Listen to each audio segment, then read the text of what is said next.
नमस्कार, अच्छे में आपका स्वागत है। मैं हूं मुकेश कुमार और आप देख रहे हैं प्राइम टाइम प्रहार।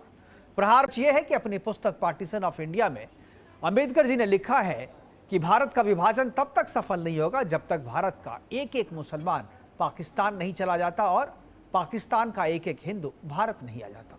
इस स्टेटमेंट को बताने की बजाय वैसे दिमागी फितूर को छात्रों को बताना जो कहीं एग्जिस्ट ही नहीं करता, फैजल खान के मंसूबों को दर्शाता है। क्या फैजल खान अंबेडकर को बंटवारे का समर्थक बताना चाहते हैं? क्या उन्हें भारत का विरोधी बताना चाहते हैं? हर वीडियो में वो यह बात भी करते हुए दिख जाते हैं कि जो लोग अंबेडकर का विरोध करते हैं उन्हें फला फला बातें अंबेडकर जी के बारे में जान लेना चाहिए। तो खान साहब जरा यह भी तो बताइए कि वो कौन सा बंदा है, वो कौन सी पार्टी है, वो कौन सा नेता है जो अंबेडकर जी का विरोध कर रहा है।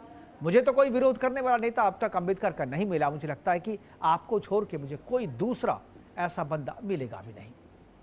आप अपने एक वीडियो में अंबेडकर जी के नाम से आप कहते हैं कि संविधान के आर्टिकल 20 और 21 के लिए उन्हें धन्यवाद देते हुए छात्रों को बताते हुए दिखते हैं कि इसी आर्टिकल के कारण आपातकाल के दौरान भी उनके मूल अधिकारों यानी जो सामान्य व्यक्ति है उनके मूल अधिकार जिंदा रहे, जबकि फैक्ट कुछ और है। मूलभूत अधिकारों के ये दोनों आर्टिकल बाबा साहब अंबेडकर ने जरूर संविधान में लिखे थे, लेकिन साथ में आर्टिकल 359 के आपातकाल के दौरान राष्ट्रपति के पास इन अधिकारों को समाप्त करने के अधिकार भी संविधान ने ही दिए हैं, जिसका दुरुपयोग इंदिरा गांधी सरकार ने किया था। और बाद में जब इमरजेंसी हटी तो 44वें संविधान संशोधन के जरिए इस मूलभूत अधिकार को प्रोटेक्ट किया गया था और आर्टिकल 359 के तहत राष्ट्रपति को इसे सस्पेंड करने के अधिकार को समाप्त कर दिया गया था। तो कुल मिला के यह कि संविधान संशोधन अंबेडकर जी के स्वर्गवासी होने के 20 वर्ष बाद 1978 में हुआ था। इंटरनल सिक्योरिटी के विशेषज्ञ RSN सिंह कहते हैं कि फैजल खान अपने वीडियो से छात्रों और लोगों को इन्फ्लुएंस करने की कोशिश करते हैं। उनकी बानगी देते हुए कहते हैं कि फैजल खान मोदी के 2047 में भारत के विकसित राष्ट्र बनने को झूठ बतलाता है और साथ ही राहुल गांधी के बारे में कहता है कि इतने चुनाव हारने के बाद भी वह रिलीवेंट है। कश्मीर की समस्या के लिए महाराजा हरि सिंह को जिम्मेदार ठहराता है। कश्मीर में आतंकी गतिविधियों में शामिल हमास को आतंकी गुट नहीं मानता है और देश के हमास पर जो प्रतिबंध लगाया है उसे वो गलत ठहराता है। साथ ही वह यह भी कहता है कि इजराइल के कारण हमें ईरान को गंवाना पड़ा। छात्रों को फैजल खान यह जोर दे करके बताता है कि मुस्लिम आक्रांताओं ने केवल हिंदू राजाओं पर अत्याचार नहीं किए, बल्कि हिंदू राजाओं ने भी हिंदू राजाओं पर अत्याचार किए। यहाँ तक तो वो ठीक कहते हैं, लेकिन फिर आगे जब वो कहते हैं कि हिंदू राजाओं ने भी मस्जिदें तुड़वाई तो मुझे पता चल जाता है लोगों को कि इनका माइंडसेट क्या है। बात केवल इतिहास को गलत या सही तरीके से पढ़ने या पढ़ाने की बात नहीं है, बल्कि इसके पीछे छिपे माइंडसेट की बात है, विचारधारा की बात है। महिलाओं के बारे में फैजल खान की सोच कितनी घटिया है वह तो उनके हर दूसरे तीसरे वीडियो में सामने आ जाता है। आज अपने कार्यक्रम में हम चर्चा करेंगे कि क्या कोचिंग की बिजनेस राइवलरी का अंत खूनी खेल में होगा। कुछ सवाल हैं जो हमने इस पूरे बहस के दौरान जिस पे हम चर्चा करेंगे। क्या ये जो राइवलरी है, बिजनेस राइवलरी है दो कोचिंगों की, उसका अंत खूनी खेल से होगा? क्या फैजल खान अपने प्रभाव और पहुंच का इस्तेमाल कर रोशन आनंद और उनके जैसे दूसरे शिक्षकों को अपने इशारों पर नचाना चाहते हैं? क्या कोचिंग सेंटर के बीच चल रही गलाकाट प्रतियोगिता ही प्रश्न पत्र लीक कराने वाले माफियाओं को जन्म देती है? ये महत्वपूर्ण सवाल हैं और अहम सवाल हैं, इस पर भी हम चर्चा करेंगे और हमारे साथ कुछ मेहमान हैं, उनसे परिचय करवाएंगे। लेकिन उससे पहले जो कुछ बयान हमने कुछ निकाले हैं उस बयानों को सुनते हैं। और सबसे पहले जाते हैं कि जो FIR दर्ज कराने की कोशिश रोशन आनंद सर कर रहे खान सर के खिलाफ, उनका FIR पुलिस, पटना पुलिस ले नहीं रही है। ना कि एक शिकायत मात्र पे, खान सर के एक शिकायत मात्र पे रोशन आनंद को सुबह 4 बजे गिरफ्तार कर जेल भेज दिया गया था। 12 दिन के बाद उनकी जमानत हो पाई और इसी बीच उनका अपना भाई, छोटा भाई प्रिंस यादव, उसकी मौत हो गई और उसके लिए वह जिम्मेदार ठहरा रहे फैजल खान को और उसी के खिलाफ वो FIR दर्ज करवाना चाहते हैं, लेकिन पटना पुलिस FIR दर्ज नहीं कर रही है। क्या है उनका दर्द, उन्होंने अपने बयान में झलकते हुए दिखाया। एक बार बयान को सुनवाते हैं, उसके बाद जो बहुत सारे लोग जो फैजल खान सर के जो वीडियोस हैं उनके पोस्टमार्टम, उनके वो जो दावे करते हैं कि हमने इतने बच्चों को पढ़ा करके ये बना दिया, उनको दरोगा बना दिया, उनको BPSC पास करवा दिया, उन्हें RO इनकम टैक्स ऑफिसर बना दिया, उन सब दावों की पोल खोलते हुए बहुत सारे वीडियो सोशल मीडिया पे वायरल हो रहे हैं। उन सब वीडियो को कलेक्ट करके भी हमने यहाँ रखा है ताकि आप भी देख लें, समझ लें, जान लें और उसी पर हम बात भी करेंगे। हमारे साथ जो कुछ लॉयर हैं, हमारे साथ निरंजन कुमार सिंह है जो कि अधिवक्ता है रोशन जी के, वो भी हमारे साथ जुड़ेंगे जो कि BHU से उन्होंने LLB किया है। और इसके बाद संदीप मिश्रा और आशीष कुमार श्रीवास्तव राजनीतिक विशेषज्ञ हैं, वो भी हमारे साथ जुड़ेंगे। लेकिन शुरुआत करते हैं बाइट से। सबसे पहले देखते हैं रोशन आनंद जी ने क्या कहा। फिर भी हम अपने भाई को न्याय दिलाने के लिए हम गोली खाने के लिए तैयार है। हमको कदम को थाना गोली मार दे, हमारा इनकाउंटर कर दे, या तो एफआईआर करे या हमारा इनकाउंटर कर दे, या इनकाउंटर कर दे या हमको मार दे, हमको मार दे। ठीक है, हमको मार दे, हमारे आत्मा को शांति मिल जाएगा, हमारे भाई की आत्मा को शांति मिल जाएगा। हमको मार दे, हमको मार दे बस। हमारा करियर बर्बाद हो चुका है, हमारा परिवार बर्बाद हो चुका है। हम सिर्फ 2 भाई थे, हमारा परिवार बर्बाद हो चुका है, हमारा परिवार बर्बाद हो चुका है, हमारा करियर बर्बाद हो चुका है, हमारा सब कुछ बर्बाद हो चुका है। अब जी करके हम करेंगे क्या? किसके लिए जिएंगे हम? किसके लिए जिएंगे? अगर एफआईआर तक हम दर्ज नहीं करवा पाते हैं अपने भाई के लिए, तो फिर हम क्या करेंगे बताइए? किसके लिए जिएंगे? हमको गोली मार दी, यहीं पर हम बैठेंगे। हम तो रिक्वेस्ट करेंगे विधि पूर्वक हमारा सहयोग करे पूरे भारतवर्ष के छात्र, पूरे बिहार के छात्र। लेकिन अगर सहयोग नहीं भी करेंगे तो भी मैं अकेले तो बार बार चैलेंज करता हूं कि ये केबीसी में यानी अमिताभ बच्चन जी के शो में जाकर कौन बनेगा करोड़पति में, शुभंकर मिश्रा जी के शो में जाकर, उसके बाद कपिल शर्मा के शो में जाकर बताते हैं कि 8 से 10 बम तो हमारा देहमे के पास फेंक दिया, वो तो पैरे के पास आ गया था। एगो में बताते कि सोफा पर लग गया ना, से फूटा नहीं, हम बच गए। तो कौन फेंका? वही सब कोचिंग माफिया, शिक्षा माफिया, शिक्षा माफिया। यानी बिहार के जो शिक्षक पढ़ा रहे हैं, भले उनका फैन फॉलोअर नहीं है, सब्सक्राइबर उन्होंने नहीं वैसे बनाया, वो शिक्षा माफिया हो गया, वो बम चला रहा है। 8 से 10 बम मास्टर से लेकर फेंक रहा है और पटना की पुलिस प्रशासन को पता तक नहीं है। एफआईआर में किसी टीचर का नाम नहीं है, क्योंकि कोर्ट में तो जवाब देना होगा। इस बंदे को पता है कि सोशल मीडिया में कुछ भी बोल लो, लोगों को कुछ बताओ, लेकिन कोर्ट में तो वो बात चलेगी जो लिखित में होगा एफआईआर की कॉपी में। एफआईआर की कॉपी में जो लिखवाएंगे फिर उसको साबित भी करना होगा। तो कौन सा टीचर का नाम है बम फेंकने में, चूंकि शिक्षा माफिया कहा गया? सब ग्लोबल शिक्षक बनते हैं, दुनिया का सबसे बड़ा शिक्षक कहे जाते हैं, और इतना झूठ परोसिएगा। क्या बिहार की शिक्षा व्यवस्था को धूमिल नहीं किया गया, कलंकित नहीं किया गया? ये बार बार हर शो में, बड़े बड़े शो में जाके अरे टीचर समाज का जो नाम अगर खराब करने का काम किए हैं मतलब यूट्यूब के माध्यम से या सोशल मीडिया के माध्यम से, वो खान सर है। क्योंकि हम लोग खान सर के पहले से भी जानते हैं कि वो झूठा बयान दे के बड़ा चैनल पर झूठा बयान दे के मतलब झूठा प्रोपेगेंडा फैला के कहीं ना कहीं मीडियाबाजी करके वो इतना बड़ा बिजनेस मतलब कि अपना बिजनेस माइंडेड से चला होना चाहिए ऐसे कि सारे मीडिया और रोशन सर के खान सर जो फैजल खान है, वो पैर छू करके बोले कि 10 राउंड हमले चलाया है और उसका न्यायालय उसका सजा दे। सब बिहार के वासियों का यही है, ठीक ना? ऐसे रोशन सर ने, और रोशन सर का ना पैर का धूली का बराबर नहीं होगा फैजल खान, ठीक ना?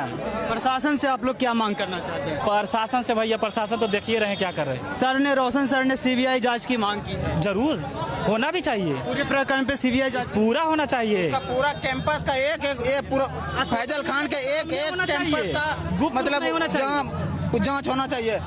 कि इस नटवर लाल ने जब यहां से प्रमोट हुआ, उसके बाद हर किसी को फेसबुक पर मैसेज करना शुरू कर दिया कि मैं मधेपुरा से हूं, मैं आज मुंगेर में हूं, तो मैं मधुबनी में हूं, मैं सहरसा में हूं, और मैं यहां पर आपको जमीन का कोई भी काम मैं करवा दूंगा। कई सारे लड़कियों का शोषण किया नौकरी के नाम पर, और कितने सारे पैसे, करोड़ों रुपया तो इसने लूटा, और 50 करोड़ से अधिक का बैच इन्होंने बनाया इससे प्रमोशन करवा के कि भाई ये 67वीं बीपीएससी का अंकित यादव ये अंकित यादव ही है। अंकित आनंद जो है 67वीं बीपीएससी में आरओ बन गया। अब जरा सोच के देखिए कितना बार झूठ बोला गया सिर्फ कोचिंग चलाने के लिए। हाँ, ये चीज है जो खान सर से मिलने गए थे। हाँ, मिले थे। तो ये खान सर आपको सीईओ कैसे घोषित कर दिए? तो आप ये आपत्ति क्यों नहीं जाहिर किए कि भाई आप हमको सीईओ क्यों कह रहे हैं? सर थोड़ा सा घबरा गए थे। सीबीआई को आप कहते थे बहुत सारी बातें, अगर उन शब्दों का मैं प्रयोग करूं तो शायद मतलब कि बहुत सारे लोग बुरा मान जाएंगे। आपको क्या लगता है सीबीआई 2-4 लौंडों को पकड़ के लाई है, बेचारा जी स्टेशन में घूम रहे हैं, इनकी इतनी है औकात हो गई है कि नीट का पेपर लीक कर दे, इससे रिजर्वेशन नहीं करा पाएंगे सब, वेटिंग लिस्ट टिकट कंफर्म नहीं करा पाएंगे सब, इससे सब पेपर लीक कराएंगे जिसको सीबीआई पकड़ के ले आई है। क्या आप बेवकूफ समझिए सीबीआई हम लोग को? मैंने पढ़ा के आदमी बूढ़ा हो गया, सीबीआई का 4 लौंडों को पकड़ के लेके चले आएंगे, ये पकड़े गए, इनको सजा दे दिया गया यहाँ पर। लेकिन पता है खान सर, सीबीआई को एक जांच करना चाहिए। आपके कोचिंग से 76 बच्चे पास आउट हुए हैं, 76। अब इसका भी आंकड़ा सबके सामने आ रहा है। 76 बच्चे सिर्फ आपके कोचिंग से पास आउट हुए हैं और आपने 12,000 का दावा कर दिया। पूरी दुनिया में आज तक किसी भी कोचिंग संस्थान से किसी भी कॉम्पिटेटिव एग्जाम में 5% से ज्यादा बच्चे पास ही नहीं हुए हैं। तो जो दावे, जो वादे खान सर ने किए थे, उन सभी वादों का पोस्टमार्टम जनता कर रही है। जो दूसरे टीचर हैं वो अपने आप सोशल मीडिया पे कर रहे हैं और एक के बाद एक जो है उनकी पोल खुलती जा रही है। और उसके बाद से फैसल खान जिन वीडियो पे लोग उनका पोस्टमार्टम कर रहे हैं, उन वीडियो को प्राइवेट भी करते जा रहे हैं, छुपाते भी जा रहे हैं। यानी कहीं ना कहीं वो भी इस बात को मान रहे हैं कि गलती उनसे हुई है और अब तक जो है जो भी वो कह रहे थे वो गलत है, झूठ है। उनको सामने आकर के अपनी क्लैरिटी देनी चाहिए, बताना चाहिए, उनसे माफ़ी मांगना चाहिए कि हमने वीडियो में गलत बातें कही थी। चर्चा को आगे बढ़ाएंगे। चर्चा को आगे बढ़ाने के लिए हमारे साथ जो दो मेहमान हैं उनसे मैं आपका परिचय करा दूं। हमारे साथ निरंजन कुमार सिंह, अधिवक्ता, पटना उच्च न्यायालय के ये हैं और BHU से इन्होंने किया है, और रोशन आनंद जी को वकील हैं, अधिवक्ता हैं, उनकी पैरवी वो कर रहे हैं। और संदीप मिश्रा हमारे साथ हैं, वरिष्ठ अधिवक्ता हैं सुप्रीम कोर्ट से, उनसे भी हम बात करेंगे। संदीप जी, स्वागत है आपका। और मेरी बात अगर सुन रहे होंगे और मुझे लगता है कि ये पूरे मसले पे जानकारी आपको भी होगी और आप भी नज़र रखे हैं पूरे इस मसले पे। अभी जिस तरीके से डेवलपमेंट हो रहा है वहाँ पर जो रोशन आनंद के जो बच्चे हैं, जो उनके कोचिंग पढ़े, सभी सड़कों पे हैं और एक FIR दर्ज कराने के लिए संघर्ष चल रहा है। क्या आपको लगता है कि पटना पुलिस जो है वो किसी दबाव में है? क्या खान सर का जो VIP स्टेटस है, जो एक सेलिब्रिटी टीचर का जो स्टेटस है, वो कहीं ना कहीं कानून के आरे आ रहा है? मुकेश जी, है क्या कि सरकार अभी बदली है, उसके पहले नीतीश बाबू थे, तो जो चीजें हम लोगों को सुनने को मिल रही हैं, आज से पहले तक तो सुनने को मिली नहीं। खान सर के बारे में हम लोग उनका पूरा नाम भी नहीं जानते थे आज से पहले जो है। लेकिन जब आप कहते हैं ना कि गाड़ी जब गैरेज में खड़ी हो जाती है तब उसकी कमियां पता चलती हैं, तो आज जब वो कटघरे में खड़े हुए हैं तो उनके बारे में सवाल पूछे जा रहे हैं और उनके खिलाफ लोग बोलने की हिम्मत कर पा रहे हैं। क्योंकि जिस व्यक्ति के पास पैसा होता है, जिस व्यक्ति के पास पॉलिटिकल अटैचमेंट होते हैं, जिस व्यक्ति का मीडिया में नैरेटिव गढ़ने की पावर होती है, उसके खिलाफ बोलने की हिम्मत आम व्यक्ति में नहीं होती है। और आज जब ऐसा मौका मिला है लोगों को कि उनके खिलाफ बोलने में सुरक्षित अपने आप को महसूस कर रहे हैं और ऐसा उन्हें लग रहा है कि हम अगर कोई बात कहेंगे तो हमारे खिलाफ ही नहीं जाएगी, तो ऐसे में बातें निकल करके आ रही हैं, तो ये बहुत ही चिंताजनक है। और बिहार जैसे राज्य में अगर कोई छोटी सी कोचिंग चला रहा है और उस कोचिंग से एक तरह से कहें पूरे भारत में अपने आप को एक सेलिब्रिटी का स्टेटस बनाया है, तो उसमें ये नहीं कहा जा सकता है कि कुछ फाउल प्ले नहीं है। क्योंकि मीडिया मैनेजमेंट में जिस तरह से खान सर आगे रहे हैं, आपने देखा होगा कि मुंबई फिल्म इंडस्ट्री से जुड़े लोगों से भी इनके संबंध रहे हैं और मुंबईया फिल्मी प्रोग्रामों में भी अपीयर हुए हैं। इन सब चीजों से तो ऐसे नहीं कहा जा सकता कि आपके काम को ही देख करके लोगों ने मौका दिया है, बल्कि अंदर खाने भी इन्होंने कुछ किया होगा या मैनेज किया होगा, इस बात से इनकार नहीं किया जा सकता है। तो ऐसे में आज जो बातें खुल करके सामने आ रही हैं, तो निश्चित ही पुलिस पर दबाव बहुत ज्यादा है। इस बात को तो हम इनकार ही नहीं कर सकते कि पुलिस पे दबाव नहीं होगा। और दूसरी बात, पुलिस में इनके लोग भी होंगे, इस बात को भी हमें मानना बिल्कुल होगा। बिल्कुल। लेकिन दावे देखिए दोनों तरफ से हैं, क्योंकि जो रोशन सर हैं उनके तो बोल रहे कि दरोगा फैक्ट्री है, उनके भी पुलिस में बहुत सारे दरोगा हैं जो दरोगा बनाए हैं। तो दरोगा की क्या औकात होती है? जो सुपरिटेंडेंट ऑफ पुलिस होते हैं, SP होते हैं, जो IPS होते हैं, उनके सामने तो उनकी कोई औकात होती नहीं है, तो वो उनको शायद उतनी मदद नहीं कर पा रहे हैं। इनके भी लोगों का दावा है। लेकिन कानून अपनी चाल चलता है और कानून जो है, कहते हैं कानून के हाथ बड़े लंबे होते हैं। निरंजन कुमार सिंह जी, आप जो पैरवी कर रहे हैं, क्या लगता है आज क्या हुआ? जब आप लोग FIR दर्ज कराने के लिए गए थे तो क्या क्या पूरा वाकया हमारे दर्शकों को बताएं। देखिए, FIR तैयार करके वो जब अपने भाई का दाह संस्कार करके वहां से वापस आए तो उन्होंने इमीडिएटली FIR लॉन्च करने गया, एक रिटेन एप्लीकेशन लेके। हमने वो FIR देखी हुई वहां जाने के बाद, लेकिन उनकी FIR वहां दर्ज नहीं की जा रही थी। उन्होंने फिर मुझे फोन किया, मेरे से रिक्वेस्ट किया, मैंने कहा कि मुझे SHO साहब से बात करवाइए कदम कुआं से। मैंने उनको सारी चीजों को बताया, उनके कुछ क्वेरीज थे। वो उनका कहना था कि कॉज ऑफ एक्शन जो है उसकी डेथ का नेपाल में है, तो और आपके साथ जो घटना घटी वो बेऊर जेल में घटी, तो हम FIR कैसे लॉन्च करें? वो जुरिडिक्शन पे जा रहे थे। मैंने उनको क्लियरली बताया, प्रोविजन के साथ बताया केस लॉ के साथ बताया। क्योंकि दो चीजें होती है जब हम लोग वकालत करते हैं सर, तो act in statute from where your right is created. कौन सा एक्ट इन स्टैट्यूट है जिससे आपका राइट क्रिएट होता है, and the decided law by this way you can enforce your right. अगर ये दोनों चीज हम लोग दिखा देते हैं कोर्ट में, तो no one can restrain you to get relief from that particular court. मैंने वही चीज उनको किया। उन्होंने जब ना नुकुर करने लगे हमारे टेलीफोनिक कन्वर्सेशन पे, तो मुझे आखिरकार पुलिस स्टेशन जाना पड़ा, ना चाहते हुए भी। क्योंकि एक वो व्यक्ति जो पुलिस स्टेशन में बैठा हुआ है न्याय के लिए, जिनके साथ अन्याय हो रही है, जिनके भाई को की हत्या कर दी जाती है साजिश रच के, तो उनके लिए मुझे लगता है कि मेरा एक प्रेमा फेसाई धर्म होता है कि मुझे जो व्यक्ति न्याय के लिए न्याय चाह रहा है, उसके लिए हम हर वो फोरम को का दरवाजा खटखटाएं, चाहे वो न्यायालय हो या अथॉरिटी का हो, जहां से उनको न्याय मिल सके। मैं इमीडिएटली वहां गया और मैंने कहा, उसमें सारी चीज उसने डायरेक्टली लिखा है कि खान ग्लोबल स्टडीज में फैजल खान, उसके उस किसान स्टोरेज का जो कोल्ड स्टोरेज है उसकी मालिक डॉक्टर शर्मा है, रमाकांत शर्मा, प्रसाद हाँ, रामाशंकर प्रसाद, उसके बाद कन्हैया प्रसाद सिंह एवं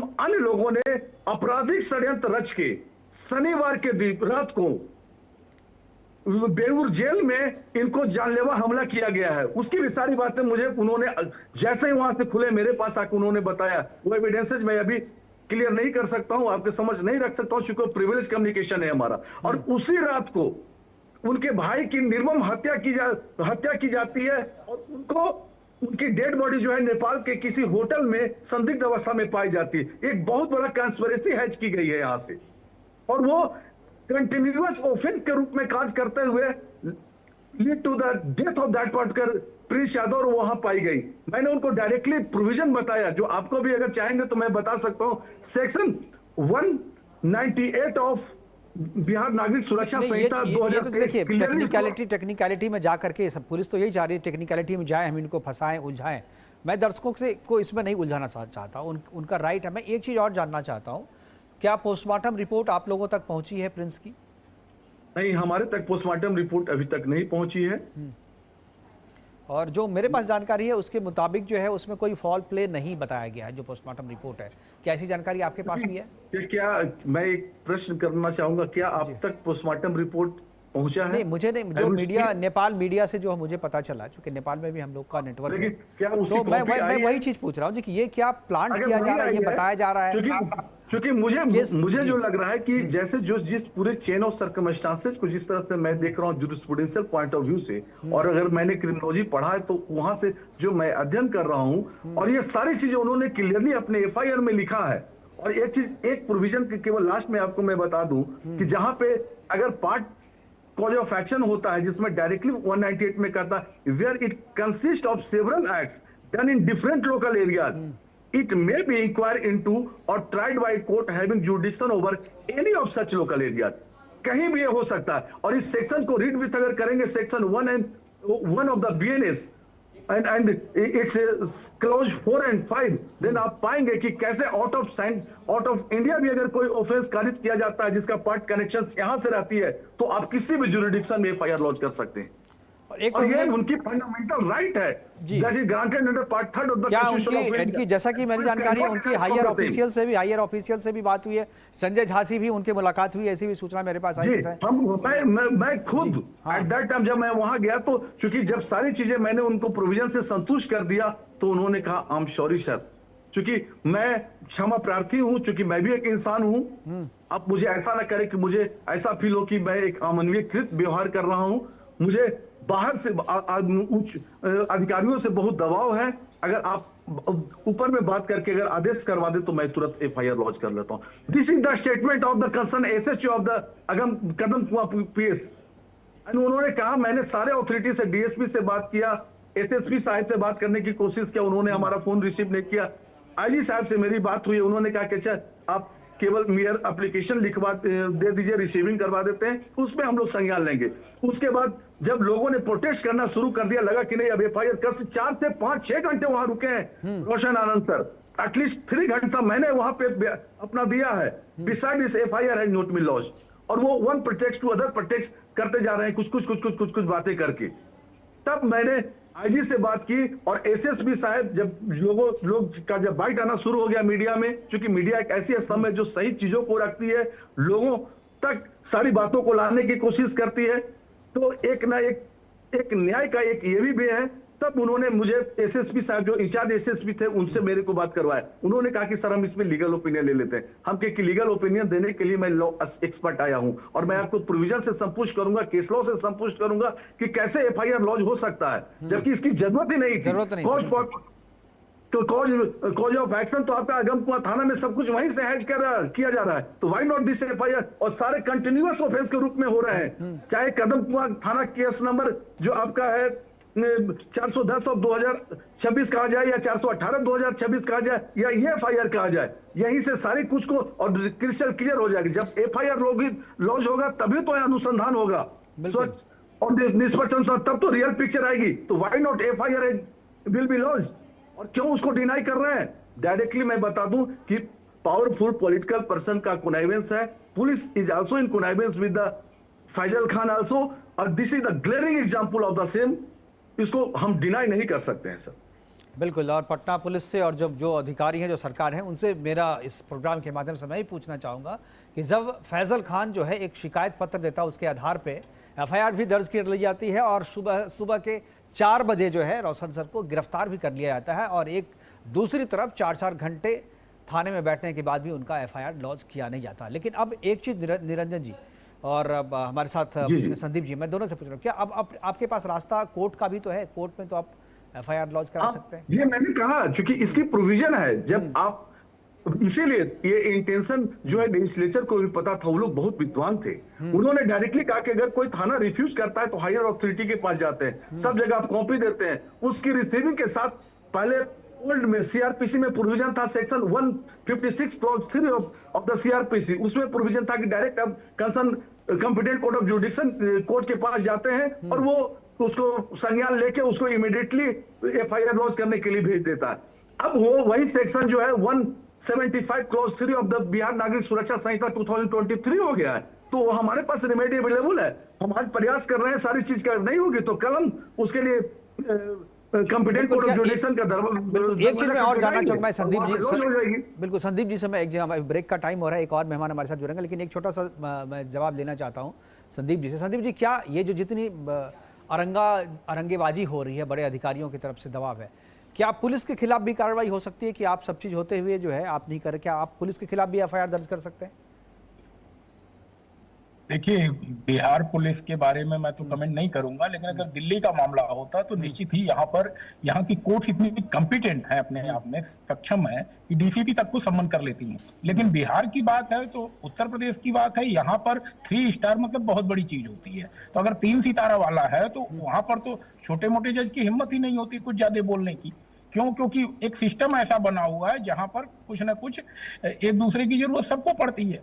तो ऐसे में आप जो बात कह रहे हैं, मुझे नहीं लगता है कि पुलिस पर कोई इस तरह की चीजों का फर्क पड़ने वाला है। पुलिस को निगेटिव मार्किंग जो है सिर्फ और सिर्फ उनके पुलिस अधिकारी कर सकते हैं, हायर अथॉरिटी कर सकती है। लेकिन जो सबसे बड़ी बात मुकेश जी सामने आ रही है कि सबसे बड़े पुलिस अधिकारियों का दबाव है और इसीलिए एफआईआर दर्ज नहीं है। और निरंजन जी ने सही कहा कि हम उस ऑप्शन पर सोच रहे हैं और उसे सोचना चाहिए, इमीडिएट सोचना चाहिए। क्योंकि अगर आज आप कंप्लेन दे रहे हैं तो एक दिन बाद आप तो करा ही सकते हैं कोर्ट में कंप्लेन कि भाई डायरेक्शन की जाए एफआईआर दर्ज करने की।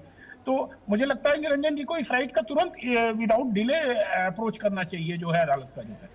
बिल्कुल जी मैं इस चीज को मैं इस चीज को कर भी रहा हूं। और एक चीज और क्लेरिफाई कर दूं सर, क्योंकि हमारे निरंजन जी मैं आपको थोड़ी देर के लिए रोकना चाहूंगा। अभी एक छोटे से ब्रेक के लिए रुकना है, छोटे से ब्रेक के लिए रुकते हैं और वापस आते हैं। चर्चा इसी तरीके से जारी रहेगी और हमारे एक और मेहमान हमारे साथ आशीष कुमार श्रीवास्तव, वो भी हमारे साथ जुड़ेंगे राजनीतिक विशेषज्ञ के तौर पे। अभी वक्त है एक छोटे से ब्रेक का, जाइएगा कहीं नहीं, तुरंत वापस लौट के आते हैं।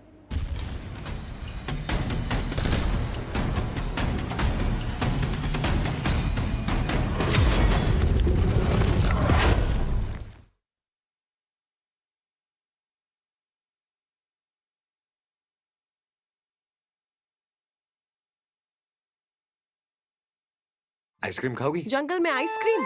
मिलती है। समर कूल रेफ्रिजरेटर, आप अपनी ड्यूटी निभाओ, ये अपनी ड्यूटी निभाएगा। समर कूल, लाइफ बनाए वंडरफुल। गोल्डी हिंग का तड़का लगे तो सभी दबा के खाते हैं। गोल्डी हिंग, कण कण में जान।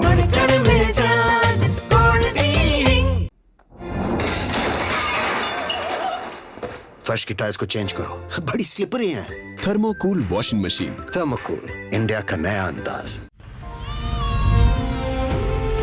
मम्मी, आपको भी बचपन में ब्रिज से जाना पसंद था? मैं जब छोटी थी तब इतना कनेक्टिविटी ही नहीं थी। ये तो अब हुआ है। अब नई राहें बनी हैं, नई उड़ान मिली है, नई स्पीड मिली है, बॉर्डर तक को कनेक्टिविटी मिली है। अष्टलक्ष्मी को सम्मान मिला है और आगे भी मिलता रहेगा। 12 साल विश्वास के, विकास के, जन कल्याण के।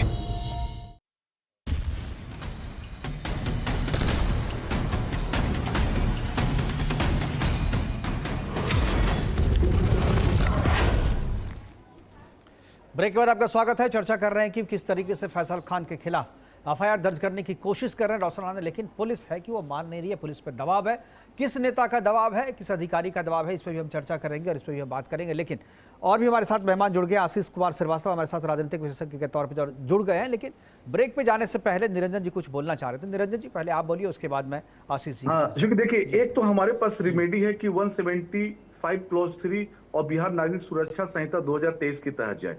एक हमारे पास कॉन्स्टिट्यूशनल रेमेडी भी अवेलेबल है under article 226 and 227 of constitution of India. Direct हम हाई कोर्ट में क्रिमिनल रिट दायर कर सकते हैं और वहां पे हम एफआईआर लॉन्च करने के लिए नहीं, बल्कि जो भी कॉन्नाइवेंस में हो के एयरिंग ऑफिसर से उन पर प्यूनिटिव एक्शन भी करवा सकते हैं, चाहे पटना हाई कोर्ट हो या दिल्ली का हाई कोर्ट हो या किसी अदर हाई कोर्ट हो। जुडिक्शन सबको बराबर है और सभी जगह से न्याय मिल रही है सर।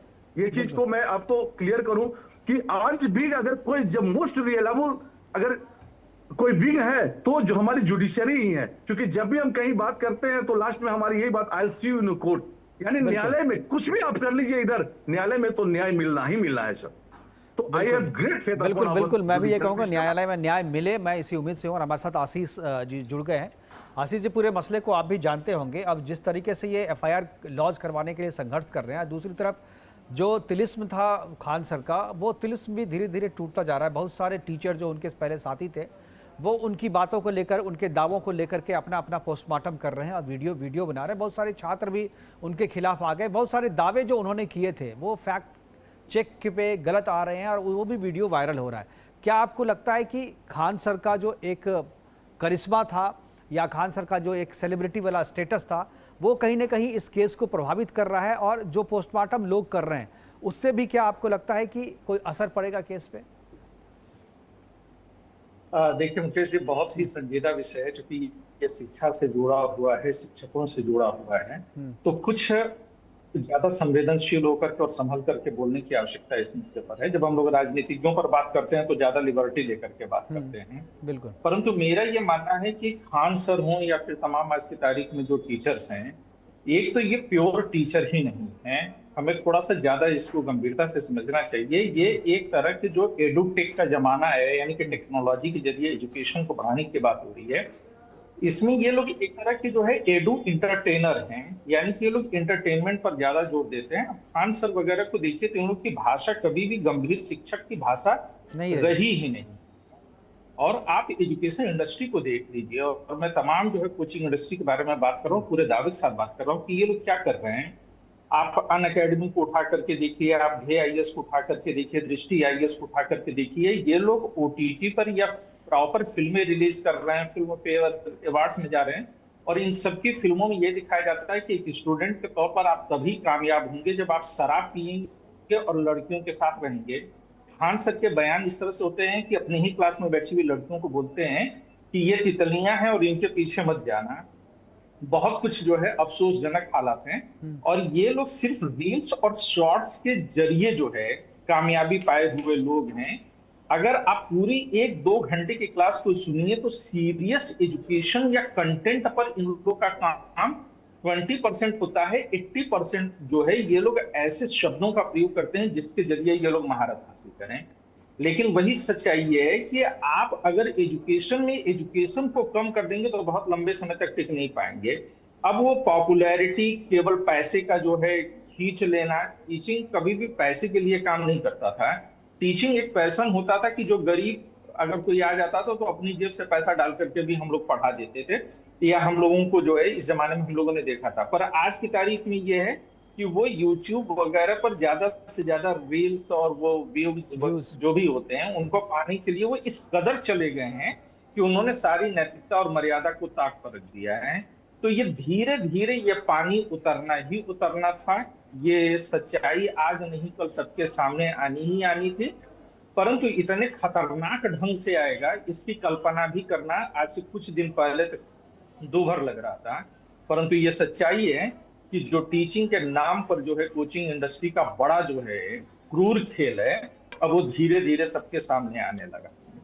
बिल्कुल बिल्कुल, आपने सही कहा। और एक बार मैं संदीप जी के पास जाना। संदीप जी, क्या आपको लगता है कि जिस तरीके से सोशल मीडिया पे इनके दावों की पोल खोली जा रही है, जो ये कहते हैं कि जो एक मेडिकल रिप्रेजेंटेटिव को इन्होंने इनकम टैक्स का ऑफिसर बता दिया, जो एक डेटा एंट्री ऑपरेटर है उसको उन्होंने रिटर्निंग ऑफिसर बता दिया, बीपीएससी से पास किया, इस तरीके के दावे, ये भी तो क्रिमिनल ऑफेंस है ना।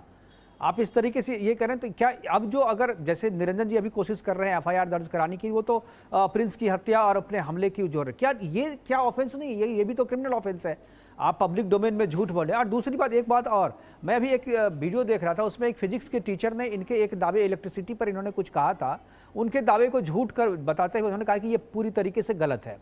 और चूंकि जो फिजिक्स नहीं जानता है उसको फिजिक्स नहीं पढ़ाना चाहिए, जो जिस विषय का एक्सपर्ट है वही चीज़ पढ़ाए। तो इस तरह के बहुत सारे झूठ है। जैसे अम्बेडकर पे मैंने कहा कि अम्बेडकर पे वो गलत इतिहास बता रहे हैं, एक नैरेटिव अलग नैरेटिव सेट कर रहे हैं, इमरजेंसी के बारे में लोगों को गलत बता रहे हैं, कश्मीर के बारे में लोगों को गलत बता रहे हैं, हमास के बारे में जो है वो कह रहे हैं कि हमास पे प्रतिबंध नहीं लगाना चाहिए। ये इस तरीके की बातें करें। क्या आपको लगता है कि ये एक अलग नैरेटिव सेट करने वाले गैंग के सदस्य के रूप में अब तक ये काम कर रहे थे, जो धीरे धीरे एक्सपोज हो रहे हैं? ये जो विवाद हुआ है कोचिंग का विवाद, कोचिंग विवाद में खान के असली चेहरे को एक्सपोज कर दिया है। देखिए मुकेश जी, आशीष भाई ने बहुत बड़ी बात बोली, cruel face of the coaching industry. Coaching एक ऐसी संस्था है जिसको खोलने के बाद आपके पास अथाह पैसा आता है अगर आपकी कोचिंग रन कर जाती है। और जब पैसा आ जाता है तो आपके पास बड़े बड़े पावर वालों से, रसूख वालों से आपके संबंध हो जाते हैं।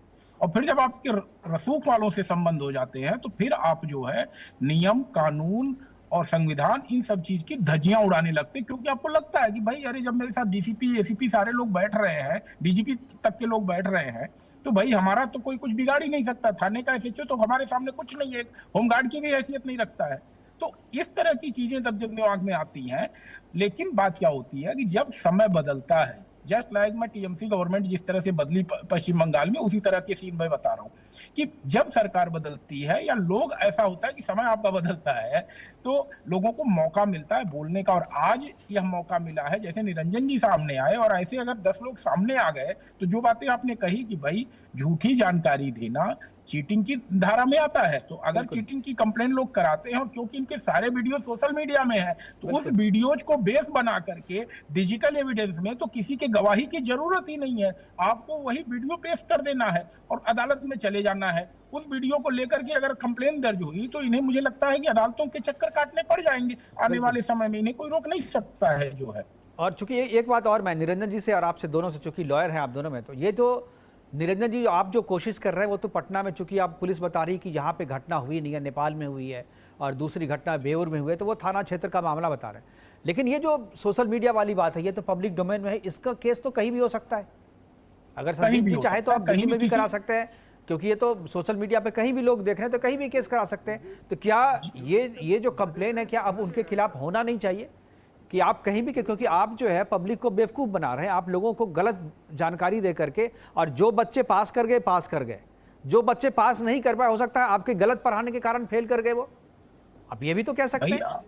मुकेश जी, अभी बहुत चीजें निकल करके सामने आएंगी, हो सकता है बहुत लोगों ने पैसे रिफंड मांगे हो, नहीं दिए होंगे इन्होंने, सारी चीजें सामने निकल करके आएंगी। और जब तक आप जैसे मीडिया के लोग इनका सहयोग करेंगे, आम जनता का, लोगों को मंच देंगे, तो निश्चित ही लोगों का हौसला बढ़ेगा कि भाई इनके खिलाफ बोलना जाए।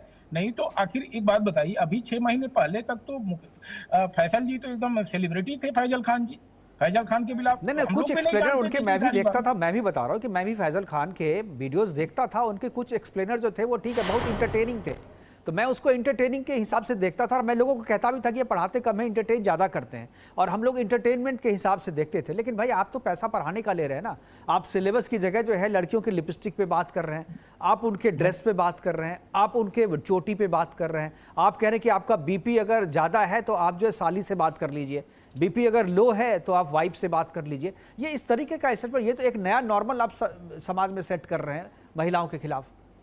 Mukesh ji, cruel face of the coaching industry, Indian coaching industry, ये मैं शब्द कह रहा हूं और ये शब्द आशीष जी ने कहा, यह चीज निकल करके सामने आएगी क्योंकि इनका ग्रुप बड़ा था, लेकिन क्योंकि गरीब घरों के बच्चे इनके पास पढ़ने आते थे, जिनके पास 1000, 2000, 5000 किसी तरह मैनेज करके कोचिंग की फीस देने की हिम्मत होती थी, उन बच्चों से आप उम्मीद नहीं कर सकते कि इतने बड़े खान सर के खिलाफ 2 शब्द बोलें। लेकिन मैंने कहा ना कि आप जैसे लोगों का सहयोग मिल रहा है, मीडिया घरानों का सहयोग मिलेगा, तो निश्चित ही ये कोशिश भी करेंगे कि हो सकता है बैकडोर से चीजों को दबाने की कोशिश करें, लेकिन क्योंकि इतनी बड़ी हैसियत नहीं रख सकते, और जब सोशल मीडिया में बातें फैल जाती हैं तो आप उस चीज को मैनेज नहीं कर पाते। बिल्कुल नहीं, अब तो सर बच्चे आ रहे हैं, जो आप कह रहे हैं कि बच्चे, अब तो बच्चे सड़कों पे हैं, आप जाकर के देखिए बिहार में बच्चे सड़कों पे हैं, और अगर एक बार वो सर बोल दें तो इशारा वो थाना घेर ले पूरा, इतने बच्चे हैं। और ये काम तो खान ने भी किया हुआ है, फैजल खान ने भी किया है। अग्निवीर का जब विरोध चल रहा था तो अग्निवीर के विरोध में इन्होंने सारे बच्चों को उतार दिया था, और उस बच्चे की भीड़ में केवल स्टूडेंट नहीं थे, बाकी लोग भी आकर के राजनीति से कर रहे थे वहाँ पे। बीपीएससी वाली धांधली में भी इन्होंने ऐसे किया, और इनका इंटेंशन तो पॉलिटिकल है ही, क्योंकि ये अभी कोई नाम नहीं ले रहा है, लेकिन निरंजन जी को पता होगा, ये जो है अशोक चौधरी के करीबी हैं। अशोक चौधरी के साथ मिलकर के ये जेडीयू में गए थे और सिवान से टिकट मांग रहे थे 2024 में। ये तो सबको पता है, ऐसा थोड़ी किसी को नहीं पता है। और अशोक चौधरी इसमें दबाव डाल रहे हैं, वही डाल रहे हैं। लोग नाम देने से डरते हैं, लेकिन मुझे डर नहीं लगता किसी से। जो सही, आप जो केस जो है कानून के हिसाब से चलने दीजिए ना, सरकार को अपना काम कीजिए। सरकार, अगर आप सेलिब्रिटी है जिसका मैं थोड़ी आपको लाइसेंस टू किल हो गया, आप किसी को भी मार देंगे और आपके खिलाफ जांच भी नहीं होगी। किसी की हत्या हुई भाई, किसी के भाई की हत्या हुई है।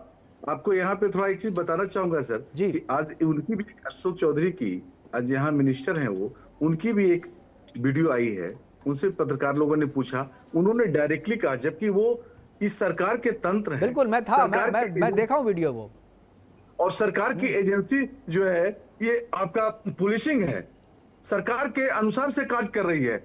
उसके बाद भी उन्होंने कहा कि अगर एफआईआर लॉन्च नहीं होता तो इनके पास जो रेमेडी है उसको आप अवेल कीजिए। वाई, अगर आपको लग रहा है कि ये इनकी जेन्युइन क्लेम है, तो why not you are directing to the authority concern to launch the FIR.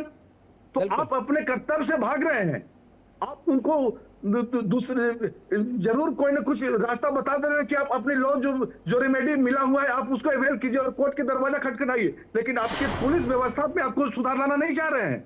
ये कहीं ना कहीं से दिखाता है इनके साथ। मैं आपको बताऊं सर, मैं सबको जानता हूं कितने पावरफुल पॉलिटिकल पर्सन से इनकी जान पहचान है, कितने रसूख है, कितने लोगों से जुड़े हुए हैं, क्योंकि मैं इस सारी चीज को यहाँ जानता हूं। लेकिन आपके माध्यम से अभी जब तक लोग आते नहीं, क्योंकि मैं एक लॉयर की हैसियत से यहाँ बैठा हुआ हूँ, लॉयर को यही होता है कि जो फैक्ट्स आते हैं उसको हम लीगल ढंग से उस बातों को रखते हैं, क्योंकि हमारे बातें भी, क्योंकि इसीलिए ओपिनियन हमारी होती लीगल ओपिनियन, कि जो भी हो that must be based on the legal aspects, और वो लीगल ओपिनियन के रूप में एक ऑथोरिटी होनी चाहिए। लेकिन जब मैं इसलिए यहाँ पे आ, चूंकि मैंने लॉ इसलिए नहीं किया सर कि मैं केवल वकालत कर सकूं और अपने घर को चला सकूं। मेरा पर्सन था कि the person who is really in need of justice, उनके लिए मैं कोर्ट को असिस्ट करूं, उनके लिए मैं हर फोरम कोशिश करूं कि उनको न्याय मिल सके। Only because of that I am doing this case in a very taking seriously and I'm giving my best for the same, and I hope like so कि certainly Anand sir and the others who is really in need of justice they will। बिल्कुल आप सही कह रहे हैं sir. एक और छोटे से ब्रेक के लिए कहा जा रहा है, एक और छोटे से ब्रेक के लिए कहा जा रहा है। ब्रेक के बाद लौटेगी तो 2 सवाल मेरे हैं, एक आशीष जी से कि इस नैरेटिव के बारे में मैं जानना चाहूंगा, और दूसरी बात निरंजन जी से मैं जानना चाहूंगा जो 20 तारीख को जो डेट है, जो सुनवाई होनी है बेल पे, उसमें आप क्या करने वाले हैं और उसमें क्या क्या हो सकता है, इस पर चर्चा करेंगे। जाइएगा कहीं नहीं, एक छोटे से ब्रेक के लिए रुकते हैं, तुरंत वापस आते हैं।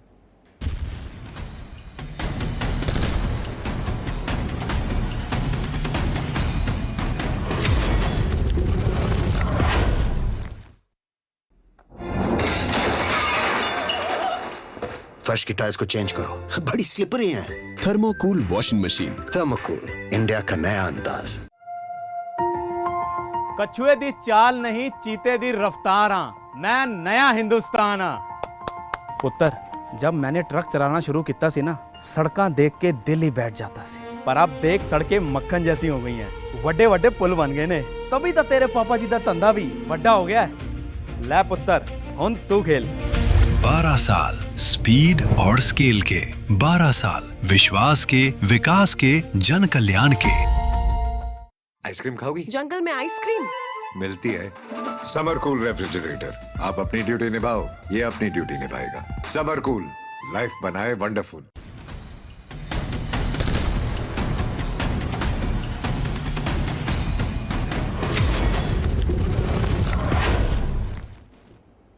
ब्रेक के बाद आपका स्वागत है। चर्चा क्षेत्र के जारी हम वापस चलेंगे अपने पैनलिस्ट के पास आशीष कुमार जी के पास मैं जाना चाहूँगा। आशीष जी, ये जो खान सर का एक इमेज जो था, जो कि वो बहुत अच्छा पढ़ाते हैं, बहुत अच्छा एक्सप्लेन करते हैं और उनके एक्सप्लेनर जो है लोग भी देखते, बड़े लोग भी देखते थे जो एग्जाम की तैयारी नहीं कर रहे हैं, उनके बीच में भी जो है फेमस था। हम और आप भी देखते होंगे, मैं तो देख ही रहा था, मुझे आपके बारे में नहीं पता, लेकिन मैं देखता था उनका, ऐसा कुछ आ जाता था हमारे मोबाइल पर तो मैं देख लेता था उसको। लेकिन जो बातें कही जा रही है अब, चूंकि जब हम लोग डॉट्स मिला रहे हैं तो मुझे लग रहा है ये तो एक नैरेटिव के तहत काम किया जा रहा था।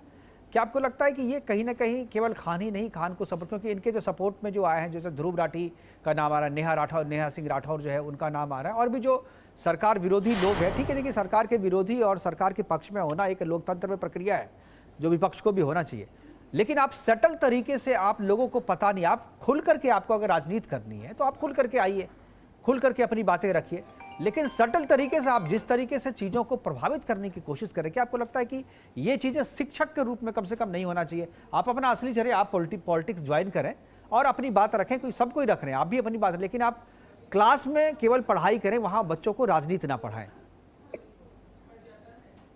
देखिए मुकेश जी, मैं फिर से अपनी बात को दोहराता हूँ कि ये जो YouTube और इंस्टाग्राम पर जो टीचर हैं, इनको टीचर नहीं कहना चाहिए, दे आर एडू एंटरटेनर।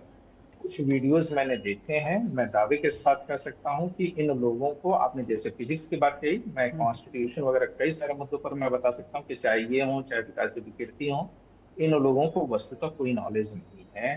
अब रही बात टीचर्स की, जो है किसी पैटर्न पर, किसी नैरेटिव पर काम करने के लिए, तो बहुत सारे टीचर्स हैं जो कि इस तरह से काम कर रहे हैं। क्योंकि पहले क्या होता था कि टीचिंग जो है कुछ 25-50 बच्चों के बीच में जो है टीचर खड़ा होता था, मेहनत करता था, बात करता था और निकल जाता था। आप खान सर की क्लासेस देखिए, पूरा का पूरा सिनेमा हॉल बुक होता है और उसमें वो बंदा एक तरफा मनचाहा जो भी बोलता है, कोई क्रॉस क्वेश्चनिंग नहीं होती सकती है, कोई कुछ कर नहीं सकता। टीचिंग एक 2 वे कम्युनिकेशन है। 1 वे कम्युनिकेशन हमेशा जो है पॉलिटिशियन करता है अपनी ऑडियंस के साथ। तो ये लोग 1 वे कम्युनिकेशन करते थे, ये लोग अपनी मनचाही जो नैरेटिव्स को है वो सेट कर रहे थे। ये 2024 में जो है ये चुनाव के लिए टिकट भी मांग चुके हैं, तो जाहिर सी बात है कि ये पॉलिटिकल एजेंडा पूरी तरह से था। और दुर्भाग्यवश जैसे कि अवध ओझा जी थे, उनको टिकट मिल गया पर वो सफल नहीं हुए, इनको टिकट नहीं मिला, तो ये अभी भी जो है टीचर का मुखौटा ओढ़े हुए थे। बहुत सही समय पर ऐसे लोगों के चेहरे उजागर हुए हैं और निसंदेह, जैसे भी आप ये कह रहे थे ना कि क्लासेस में ये लोग जो गलत बताते हैं उसके ऊपर मुकदमा होना चाहिए, अनफॉर्चुनेटली हमारा कानून ऐसा कर नहीं सकता, क्योंकि टीचर्स अगर क्लास में जो गलत बता रहा है तो फिर बहुत सारे लोगों के ऊपर मुकदमे हो जाएंगे। लगभग 90% टीचर आज की तारीख में जो है जेल की सलाखों के पीछे हो जानी चाहिए। पर ये बात बिल्कुल सही है कि इनका जो तमाम बयान हुआ करता था वो एक पर्टिकुलर लाइन को ही लेकर के होता था। अगर आपको क्रिटिसिज्म करना भी है तो आप सभी तरफ से किए होते, जहां पर आपको गलत नजर आ रहा है वहां पर करते, और फिर जहां पर कि मर्डर के चार्जेस हैं, जहां पर कि घपले के चार्जेस हैं, वहां पर ध्रुव राठी हो, चाहे नेहा सिंह राठौर हो, या फिजिक्स वाला जो कोचिंग वो भी बहुत बढ़िया है, वो आनंद सर हो, ये सभी लोग जो है, अलग पांडे जी, ये सभी लोगों को ऐसे मसलों पर सार्वजनिक बयानबाजी से बचना चाहिए था और सबको कहना चाहिए था कि न्यायपालिका अपना काम करे। ऐसा एक नैरेटिव जो है गढ़ने की कोशिश क्यों की जा रही है और इसके पीछे पूरा का पूरा एक सिंडिकेट काम करता हुआ क्यों नजर आ रहा है, इसको लेकर के सरकार को जो है ज्यादा गंभीरता से काम करना चाहिए।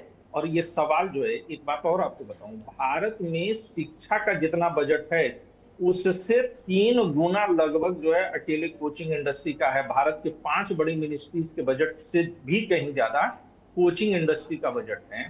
तो ये लोग कितने पैसे वाले हैं, और ये सेंट्रलाइज्ड हो चुका है। छोटी छोटी कोचिंग सब खत्म हो रही हैं और ये सेंट्रलाइज्ड हो गए हैं, यानी कि बहुत बड़ा पैसा ये लोग लेकर के बैठे हुए हैं। इनकी में से एक एक टीचर जो है आज की तारीख में कई हजार करोड़ का मालिक बन चुका है। तो इनके अंदर कितनी ताकत है, कितना बड़ा ये नैरेटिव सेट कर सकते हैं देश के भविष्य को, और या फिर देश के वर्तमान को ये तबाह कर सकते हैं। ये इतने शक्तिशाली हैं कि ये अगर चाह ले तो आज की तारीख में ये देश में गृह युद्ध छिड़वा दें। तो बहुत सावधानी के साथ, बहुत सही बात कही आपने ऐसी कि ये चाहे तो गृह युद्ध छिड़वा सकते हैं, और यही आरोप भी है। क्योंकि आपने खान सर को देखा होगा कि जब अग्निवीर का जब विरोध हो रहा था वो उसी तरीके की स्थिति पैदा हो गई थी। जब बीपीएससी एग्जाम का विरोध हो रहा था तो लग नहीं रहा था कि छात्र विरोध कर रहे हैं और सरकार से अपनी मांग मनाए, ऐसा लग रहा था कि बिल्कुल पॉलिटिकल लड़ाई है। तो ये कहीं ना कहीं बिल्कुल आप सही कह रहे हैं। मुझे लगता है कि सरकार को चेतना चाहिए, और सरकार ऐसा जिस तरीके से अभी बिहेव कर रही है, अगर वो नहीं करेगी तो ये आंदोलन और बढ़ेगा। और सरकार को साथ समाज को भी चेतना चाहिए। बिल्कुल, समाज भी दोषी है, सरकार भी दोषी है। मुझे लगता है कि छात्र जब वहाँ हैं, सड़कों पे हैं, तो सरकार को ये भी सोचना चाहिए कि छात्र के खिलाफ, मान लीजिए आप एक रोशन जी को आप नहीं दे रहे हैं न्याय, छात्रों को तो न्याय दीजिए, उनको तो आपको देना ही पड़ेगा ना, आप उसको इग्नोर नहीं कर सकते। मैं एक बार निरंजन जी के पास जाऊंगा। निरंजन जी, ये 20 तारीख की जो तारीख है आपकी, जो जो फैजल खान है, फैजल खान के बेल की तारीख है, किस चीज़ की तारीख है ये, इसमें क्या होने वाला है? फैजल खान की जो एंटीसिपेटरी बेल है उसकी तारीख है। उसको इंटरिम रिलीफ भी जो उनको मिला था वो 20 तक के लिए ही, उस दिन उनकी इंटरिम रिलीफ भी जो मिला है वो वैकेट हो सकता है और बेल भी कैंसिल हो सकता है। क्योंकि जब मैंने ये देखी उनकी बेल पिटीशन है, आपने कई एक बार सुना होगा उन्होंने डायरेक्टली कहा कि मेरे पे 8-10 केस तो वहां लॉज है, वहां लॉज है, वहां लॉज है। लेकिन जब उन्होंने बेल एप्लीकेशन अपनी फाइल करी है तो केवल एक क्रिमिनल एंटीसीडेंट दिया है, वो भी क्या है, Patrakar Nagar PS case number 42 of 2022। Except this all the criminal antecedent has been cancelled। ये जो व्यक्ति है केवल लॉ को ही एब्यूज नहीं कर रहे हैं बल्कि प्रोसेस ऑफ कोर्ट को भी एब्यूज कर रहे हैं। ये this single concealment is enough to cancel the interim relief और द बेल एप्लीकेशन। ये पूरे चीजों को अगर आप देखते हैं तो पता चलेगा आपको कि मैक्सिमम चीजें जो है उन्होंने गलत चीज पे कोर्ट को मिसलीड करने का प्रयास किया है, रियल पिक्चर को कंसील करके प्रयास किया है, और ये क्लीन हैंड आए ही नहीं है कोर्ट में।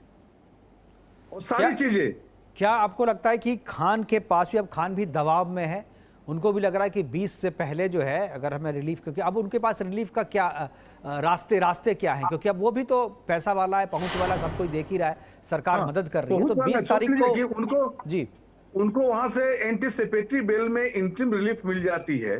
उसके बाद भी उन्होंने जो चीज ऑलरेडी वो किसी व्यक्ति विशेष ने एफआईआर इन पे नहीं किया है, रियल पिक्चर पे, इलेक्ट्रॉनिक एविडेंस पे आधारित पुलिस ने खुद इन पे केस किया है, उसको भी क्वेश्चन करने के लिए उन्होंने रिट एप्लीकेशन फाइल किया है under article 226 and 227 of constitution of India में पटना उच्च न्यायालय में। और वहां भी उन्होंने जब वेकेशन का समय था मेंशन करवा के उसकी सुनवाई कर ली, लेकिन कोर्ट जब मेरिट को देखा तो उन्होंने सिंपली काउंटर एफिडेविट फाइल करने के लिए कहा और no relief has been guaranteed. तो ये व्यक्ति विशेष है जो किसी तरह का टीम को हायर कर लेता है, मतलब पूरी तरह से ये एक टीचर तो है ही नहीं, टीचर कहना ही, टीचर के नाम को आपको गाली देना होगा। ये एक इन्फ्लुएंसर हो सकता है, ये एक चीटर हो सकता है, यूट्यूबर हो सकता है, एंटरटेनर हो सकता है, एंटरटेनर हो सकते हैं, ये किसी की सेंटिमेंट्स को किल कर सकता है, किलर हो सकता है, एक टीचर नहीं हो सकता है। ये तो एक पूरी तरह से एक रैकेट चला रहे हैं। और आपको मैं बताऊं कि जैसे ही एक समय होता है लोग उठते हैं, जैसे इस तरह की किरतों में जब एक नहीं कहता है कि जब घड़ा भर जाता है तो अपने आप फूट जाता है, वही स्थिति इनकी हो गई है। पहले भी आपको मैं बता दूं, ये कपिल शर्मा के शो में जाके, केबीसी में अमिताभ बच्चन के शो में जाके हर जगह इन्होंने कहा कि बिहार में जब हम कम पैसे में अच्छी एजुकेशन देने लगे तो कोचिंग माफियाओं ने मेरे पे बम पटका, और भी बम पटकने का घटना जो था इनकी स्क्रिप्टेड घटना था, केवल अपने आप को हाईलाइटेड करने के लिए। इनको पता है कि कैसे हम किसी को इन्फ्लुएंस कर सकते हैं, कैसे किसी व्यक्ति का माइंड को रीड कर सकते हैं, कैसे उसमें हम राज कर सकते हैं। He knows very well on that particular fact, and उसी का फायदा उठा के आज अर्थ से फर्श तक पहुंचा और अपनी रस्सू को यूज करके ये ही इज वेरी बिल्कुल। एक बड़ी चुप्पी है जो राजनीतिक पार्टियों की चुप्पी है, वो पूरी इंटायर इंडिया जान रही है। बिल्कुल। और पूरे इंटायर इंडिया उसकी डिस्कस कर रही है सर। बिल्कुल। मुझे लगता है कि राजनीतिक पार्टियों की चुप्पी ये भी कुछ इशारा कर रही है कि शायद कि इस पैसे का जो उपयोग, जो खान के पास इतना पैसा है, कहीं इस चुप्पी के लिए उसका इस्तेमाल तो नहीं किया गया।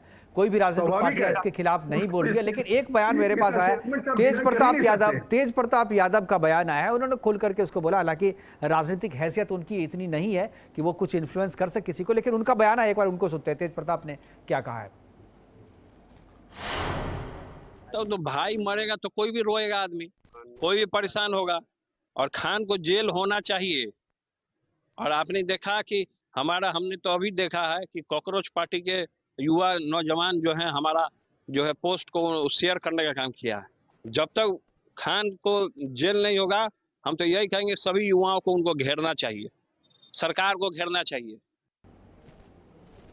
बिल्कुल, सरकार को घेरना चाहिए, युवाओं को घेरना चाहिए, और उनके जेल की मांग कर रहे हैं। और यही मांग मुझे लगता है निरंजन जी आप भी कर रहे हैं।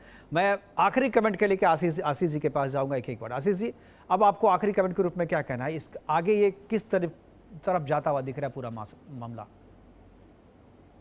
देखिए, ये मैं तो ये समझता हूँ कि एक अवसर है समाज के पास और सरकार दोनों के पास कि वह इस तरह के जो है लोगों के चंगुल से जो है शिक्षा जगत को, समाज को, हमारी युवा पीढ़ी को बचा लें। और जहां तक जुडिशियल मैटर है, उसमें जो है जुडिशियरी को स्वतंत्र रूप से काम करने देना चाहिए। उस पर जो है किसी तरह का अनावश्यक प्रेशर बनाने का काम नहीं करना चाहिए। और अगर पैसे का कोई दबाव दे रहे हैं या कुछ भी कर रहा है, तो मुझे लगता है कि आप जैसे स्वतंत्र पत्रकार जब तक हैं और इतने खुले और बेबाक तरीके से जब बात कर रहे हैं, तो इनका कोई भी इन्फ्लुएंस कल को काम नहीं करेगा और निसंदेह सच्चाई खुल करके सामने आएगी और शिक्षा जगत और समाज दोनों ही इस तरह के माफियाओं के चंगुल से मुक्त होंगे। बिल्कुल। संदीप जी, आखिरी कमेंट।